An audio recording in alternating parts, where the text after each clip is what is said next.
의문 타파 여러분의 궁금증을 해결해 드립니다. 조기준 김흥태 하프타임 시간입니다. 10시부터 유튜브 댓글로 의문점들 그리고 토의들 잘 보고 있습니다. 오늘도 덕분에 질문을 뽑아볼 수가 있었는데요. 앞으로도 잘 부탁드리고요. 그렇다면 오늘의 의문점 바로 만나보도록 하겠습니다. 첫 번째 질문입니다. 삼성전자 6만 원 넘을까라고 질문 남겨주셨습니다. 삼성전자가 오늘 59,500원 선까지 터치를 했다가 지금은 상승폭을 조금 반납하는 모양새입니다만 어제에 이어서 오늘도 빨간불을 켜고 있습니다. 7만 전자를 회복할 수 있을 것인가에 대한 의문도 있으신 것 같은데요. 그렇다면 6만 전자는 일단 넘을 수 있을 것인가에 대해서도 매니저님들께 여쭤보도록 하겠습니다. 두 번째 질문입니다. 칭찬일색 방산주 뭘 담을까? 라고 질문이 있습니다. K방산 빅4사의 올해 영업이익 전망치가 2조 원을 돌파했습니다. 현재 휴니드 10% 이상 상승하고 있고요. 퍼스텍도 빨간불을 켰는데요. 또 미국 대선을 앞두고 초당적인 관심사인 방산주 칭찬 일색입니다. 그렇다면 무엇을 담을까에 대해서도 질문을 많이 남겨주셨는데요. 그렇다면 무엇을 담을지도 바로 여쭤보도록 하겠습니다. 매니저님들 바로 만나보겠습니다. 매니저님들 나와주세요. 네, 이제부터는 여러분들이 궁금한 내용에 대해서 실시간으로 답변을 좀 받아보겠습니다. MBN골드 김흥태, 조기준 매니저와 함께 그 뚜껑을 열어보도록 할게요. 자, 매니저님 안녕하세요. 안녕하세요. 네, 반갑습니다. 일단 첫 번째 질문이 삼성전자, 6만 전자 갈까라는 질문이었어요. 지금 보면요, 삼성전자는 개장 이후 10시부터 외국인의 매수 전환이 눈에 띄는 상황이고요. 어제도 매수로 마감을 했죠. SK하이닉스는 좀 전에 외국인이 매수로 전환해주면서 얼마 만에 반도체 대표 주자들을 동반 매수하는 건지라는 생각이 듭니다. 참 반가운데요. 자, 어제도 이 시간에 답변을 주셨거든요. 기준 매니저님 의견부터 들어볼게요. 삼성전자 드디어 때가 왔다라고 어제 이야기를 주셨어요. 그만큼 반등을 기다렸고 반등할 거다라는 의견이었는데 지금 자리에선 어떨까요? 이제 6만 전자 회복까지 정말 얼마 안 남았거든요. 일단 삼성전자 외국인들이 33일 동안의 매도를 멈췄고요. 네. 어제는 이제 소폭 그냥 매수가 들어가고 오늘도 지금 매수 콘조스지만 이제 매수가 지금 많은 걸로 보여지는데 기관과 외국인들이 오늘 이제 하이닉스가 빠짐에도 불구하고 오늘 플러스 나고 있는 상황에서는 외국인들이 지금 한 2천억 넘게 거래소를 팔고 있는데 플러스 나고 있다라는 건 곧 6만 전자 넘어서지 않을까라는 생각이 들고요. 오늘 아니면 내일 정도에 6만 충분히 터치할 것 같다는 생각이 드는데 이거는 이제 엔비디아에서 HBM3 관련해서 이제 조건부 승인이 나오면서 이제 그런 기조 이제 상승세가 나오기 시작했다라고 보여집니다. 중요한 거는 다른 하이닉스에 비해서 낙폭 과대가 아닌가. 8만 전자에서 지금 5만 5천 원까지 단기적으로 그냥 급락을 했기 때문에 기술적인 반등 자리이기도 하지 않나 생각이 듭니다. 네, 기술적인 반등일 가능성도 있다라는 걸 저희가 염두에 봐야 될 것 같은데요. 자, 그렇다면 흥태 매니저님 생각은 좀 어떠세요? 사실 삼성전자에 대한 믿음 부족이 아직은 있어서 오르면 팔고 나와야지라며 일명 마상 입고 좀 버티는 분들도 있으실 것 같거든요. 보유자의 영역에서 삼성전자의 어제 오늘 반등을 어떻게 저희가 전략으로 이어갈까요?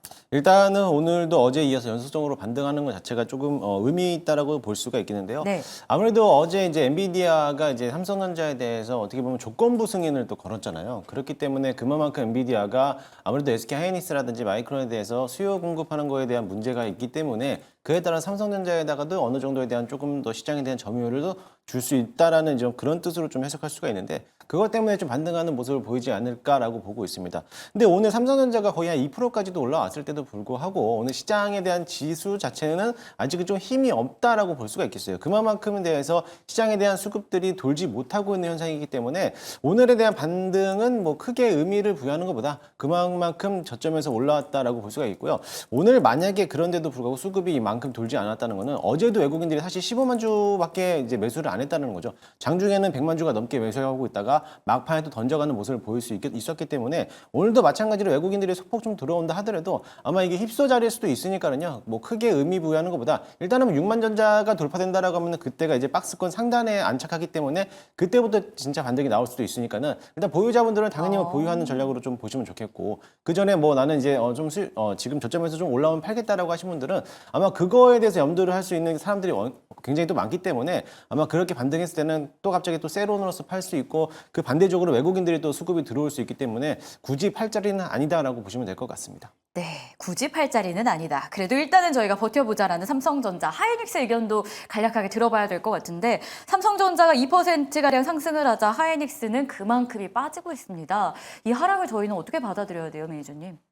그동안 이제 뭐 삼성전자는 빠지고 하이닉스는 뭐 반등했기 때문에 이제 키 맞추기 전략이 아닌가라는 생각이 들고 있고 결국에는 이제 HBM 관련해서 삼성전자가 조건부 승인이 나왔다라는 거는 하이닉스 입장에는 네, 불편한 사실이기 때문에 네. 아마도 조정이 나오고 있고 그 차익 실현이 나오지 않나라는 생각이 듭니다. 결국에는 뭐 TSMC의 조정도 나왔고 그러면서 하이닉스도 같은 반등에 따른 키 맞추기 전략으로 보시면 좋을 것 같습니다. 반등에 따른 키 맞추기 전략 정도로 이야기해 주셨고 자 그러면 이쯤에서 하나 더 보죠. 한미반도체도 간략한 코멘트를 들어보겠습니다. 3% 넘게 밀려요. 네, 뭐 한미반도체도 마찬가지로 그동안에 많이 올라왔기 때문에 조정받는 거는 당연하다라고 볼 수가 있고요. 네. 사실 한미반도체가 TC본딩을 이제 SK하이닉스에서 주로 납품하고 있기 때문에 거기에 대해서 수혜를 받았던 기업이고 이제는 한미반도체를 제외하고 과거에 소개를 해드렸지만 하나인더스트리 솔루션즈라는 이제 새로운 또 기업이 또 한번 이제 SK하이닉스에 대한 주 고객사로 또 발탁될 수 있기 때문에 그러한 우려 속에서 한미반도체와 하나인더하고 약간 좀 반대적으로서 좀 디커플링 현상으로서 가지 않을까라고 보고 있고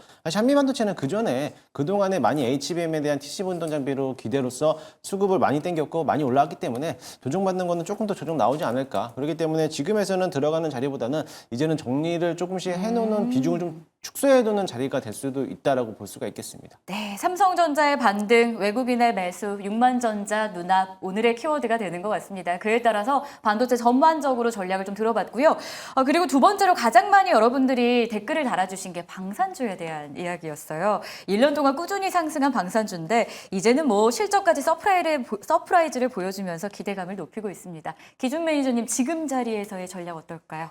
뭘 담을까? 이게 보유 전략이거든요. 근데 저는 이제 방산주는 그동안 많이 올라왔고 네. 이제 이미 뭐 5종목, 그러니까 4-5종목이 시세 신고가를 찍고 있는 상황에서 담아서 들고 가기는 어렵지 않을까라는 생각이 들기 때문에 트레이딩 전략으로 계속적으로 말씀을 드리겠고 꼭 담아야 된다면 제가 보기에는 이제 이번에 전쟁, 뭐 우크라이나 전쟁도 그렇고 그다음에 이스라엘, 이란 관련해서도 그렇고 방어 체계, 유도무기 체계가 가장 중요하거든요. 그래서 그와 관련된 방어와 유도무기 체계를 하고 있는 LIG 넉스원이 앞으로 도 수출 실적이 계속적으로 나올 가능성이 높고 뭐 트럼프가 됐을 때 이제 각국에서 방위비를 높인다고 하면 그와 관련된 수요가 가장 크지 않을까. 물론 뭐 전차도 필요하겠지만 지금 현재 보면 이번에 가장 중요한 게 드론과 그다음에 유도무기 체거든요. 그래서 LI 넥스원과 또 하나가 이제 제가 보기에는 휴니드 제가 최근에 말씀드렸는데 여기가 보잉이 2대 주주로 가지고 있으면서 지휘 통제소라든가 통신 관련 그러니까 유도 관련해서 지금 현재 보잉과 더불어 이제 그렇게 실적이 뒷받침되는 회사가 휴니드거든요. 그래서 휴니드까지도 두 종목 한번 담아 본다면 좋지 않을까 생각이 듭니다.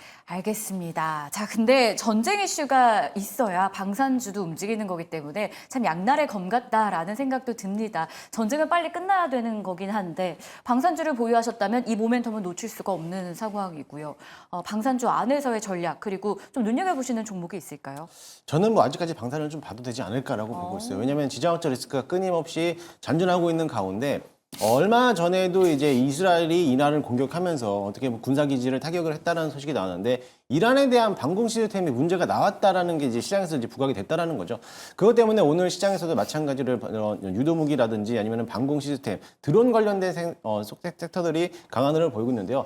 마찬가지로 이제 북한에 대한 리스크도 남아 있고 우크라이나도 아직까지는 러시아에 대한 전쟁을 끊임없이 하고 있는 가운데 우크라이나에서도 우리나라에게 또 필요로 하고 있는 방산 부품들이 있어요. 그게 바로 이제 천궁이라든지 이런 방어적인 시스템을 갖고 있는 이제 무기들을 갖고 있는데 마찬가지로 거기에 대해서 수주 모멘텀까지 남아 있다라고 하면은 물론 방산주들의 섹터들은 지상무기, 뭐 유도무기, 뭐 항공무기도 여러 가지 이제 나눠져 있는 것처럼 관련된 섹터들을 좀 괜찮게 보신다라고 하면 좋지 않을까. 물론 지금에서 LIG 넥슨이라든지 현대로템이 많이 올라왔기 때문에 대형주보다는 좀 중소형적으로 단기적으로 좀 관점으로도 대응해도 괜찮다라고 볼 수 있겠습니다. 종목 좀 꼽아주세요.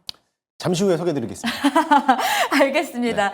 곧 이어서 저희가 준비한 시간이 이제 선택과 집중. 이 시점에서 봐야 되는 섹터 종목들이죠. 딱 한 종목만 엄선해서 매일같이 준비하고 있는데요. 김응태 매니저님 순서가 먼저 이어질 거예요. 거기서 공개되나요? 네. 네, 귀 기울여서 들어보겠습니다. 여러분 채널 고정이고요. 그럼 바로 김응태 매니저님의 하프타임으로 이어지겠습니다.